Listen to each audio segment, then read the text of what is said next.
showing to you kung paano nyo ma-check yung numbers ng subscribers nyo o kung saan nyo makikita yung subscribers list. Okay? So, if you are first time here sa YouTube channel ko, don't forget to hit the subscribe button and the bell notification so that maka-receive kayo ng notification every time na mag-upload ako ng panibagong video. Alright, simulan na natin guys. So, you must go into youtube.com and then click the sign in button. Okay, you have to sign in there. Alright, after nyo po mag-sign in sa YouTube guys, punta kayo dito sa may upper right corner ng screen. Makikita nyo po yung profile picture nyo. Click that. And go into YouTube Studio Beta. Click nyo po siya. Wait natin mag-load. So, andito na tayo sa dashboard ng Studio Beta, guys. So, in the left side, may makita kayong mga menu. Here. Dito. Scroll down nyo lang po. And then, here. Click nyo po itong Creator Studio Classic. And then, just click the skip button. So, wait lang natin siya mag-load. After that, so, nasa Classic Studio Beta na tayo. I mean, Classic Studio Dashboard.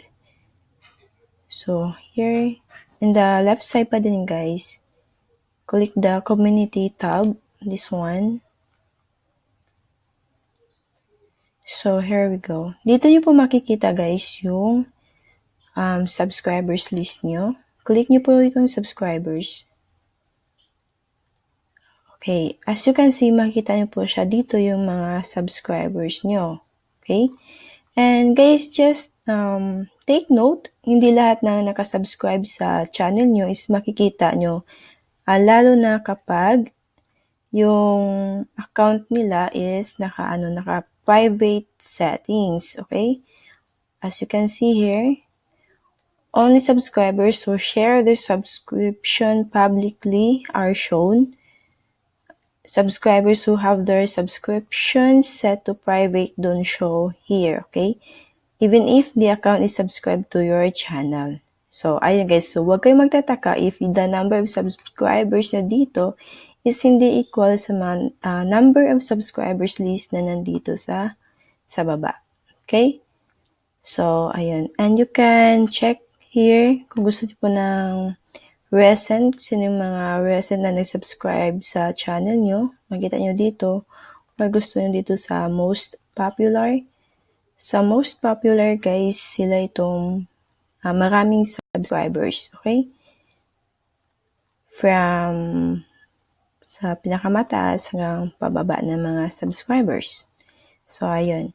And also, you can check here, comment section. Ang kagandahan kasi dito guys is that you will check or malalaman nyo po dito kung sino yung nagko-comment sa mga video nyo so that you can reply immediately, okay? Asa po talaga yung pag-reply sa mga comments guys. Okay, you can check them all over here. And you can check here yung mga hiniheld nyo na comments for review o yung mga mostly likely spam na mga comments. Okay? And also, another one is the community settings. You can check it here too. Okay, dito nyo po makikita yung kung mayroon kayong iba-block na words like mine, mayroon akong binablock na words. So, ito yung mga comments. So, ayoko ng spammer, ayoko ng sub na comment how, mga ganitong na mga words, ayoko na ganito. So, binablock list ko siya. So, ayun. And sa default settings, you must hold potentially inappropriate comments for review as well as dito sa comments on your discussion tab. So, yan po muna guys so far and I hope you learned something today. And if you have more questions, don't forget to leave a comment below, okay? See you in my next video.